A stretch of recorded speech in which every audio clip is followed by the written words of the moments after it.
Hello, welcome to White Birch Tarot and Astrology. This reading is for, I forgot to look at the date again. I think it's March 15th through, we'll say like the 18th. The sun is getting very close to being conjunct Neptune in Pisces, and we also have Venus in Pisces and Saturn. So, and I forgot to write down the degrees. Oh, I'm well prepared, aren't I? Actually, I wasn't going to do this tonight because my voice is croaky. I'm not sick. I just have allergies. We had some rain last night, so everything's blooming. It's astounding to me how the flowers can just, like, one day they're not there, and then the next day they're completely up. It's amazing to me.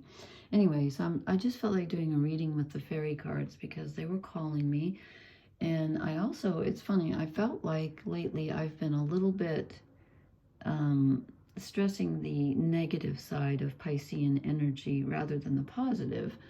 And I thought to myself, that's not fair, because obviously there's a lot of good in Piscean energy, and I've kind of been stressing the confusion and the vacillating between different things, and I'll show you in the reading where that comes out. But it's also extremely positive for the imagination and for the love of beauty and romance and, you know, just that feeling of oneness with everything. So, and I was reading something tonight and I found this quote and I thought, okay, I have to do a reading. And it's interesting that we get what I was thinking of. Anyway, so this is a quote by the poet John Keats. I love John Keats.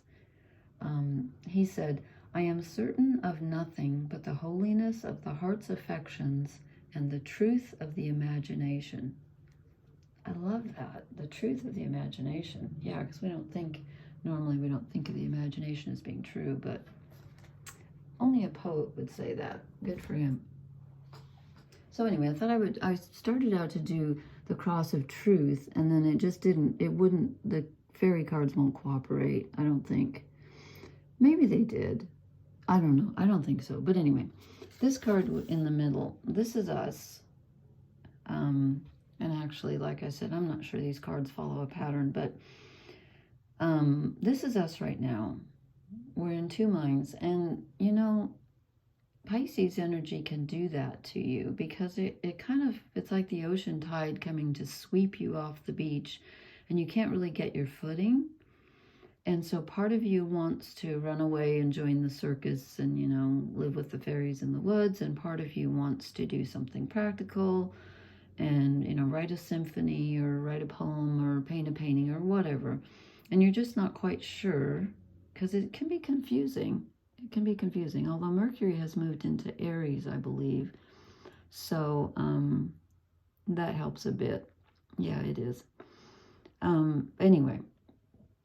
So we're kind of feeling torn between two things. And then I asked, let's see, where did I start? The next one I drew was this one, which I thought was really interesting since I was thinking about how Neptune and Pisces rule the imagination. Neptune is the god, of course, and Pisces is the sign that he rules. And it does rule the imagination. And I thought, you know, I haven't been giving that enough credit lately.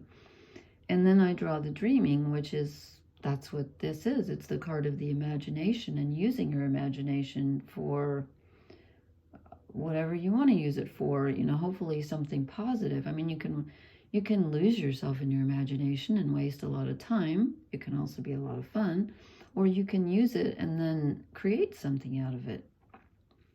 So I thought that was interesting that that came out. And then in front of that, after that, I drew the Queen of Laughter, who is reminding us to have some fun.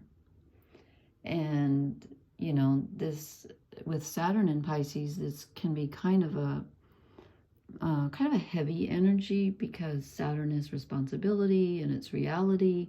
But reality doesn't have to be boring or drudgery. I mean, sometimes it is. You got to deal with taxes, and they say, what's the only two certain things in life? Death and taxes.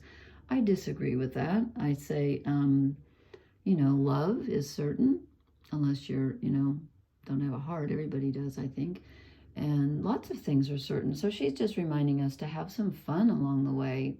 that goes a long way toward lightening our load. And then I asked, what is all this based on? And again, I don't know that these are following a pattern, because they are fairy cards after all, and they kind of do what they want. But this is reminding us, he's kind of like Mercury, the winged god of, Greek. Let's see. Yeah, no, I'm sorry. Mercury is Roman. Hermes is Greek. They're the same, pretty much the same guy, though. The messenger god. And so this is reminding us not to jump to conclusions. And I think I said this, I think this came up the other night, not this card, but a similar card. It's kind of the Page of Swords energy. It's like, don't jump to conclusions.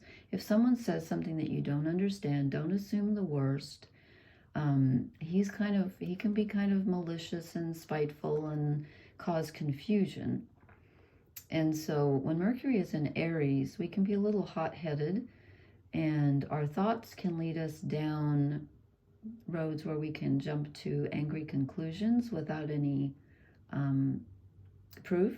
So it's just a reminder to think, if your mind tells you something, I mean, look what he's standing on. Would you trust that guy? I wouldn't. And look at his eyes. I wouldn't trust him either. So, don't let your thoughts lead you astray, or even what other people say.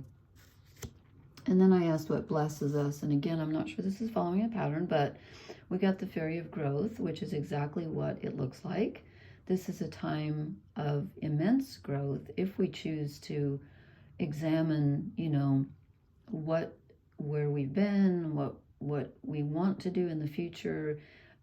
With the Sun and Neptune approaching the last degrees of Pisces, it really does close out a karmic cycle. It truly does. And so this is the time to take an overview of where you've been and where you want to go and what you've learned from your experiences. Now, what kind of oracle card? I feel like I wanted to use this deck that I haven't used in ages, and I even pulled the cards, and then I thought, no, the fairies wanted to come out. So I'm trying to think of what. I don't want to draw a shadow card. I'm going to use my Welsh deck as, they're all calling me tonight, but they can't all come out. We don't have time. Okay, I'm going to use my Welsh deck. Oh, this is lovely. We get the Ten of Swords.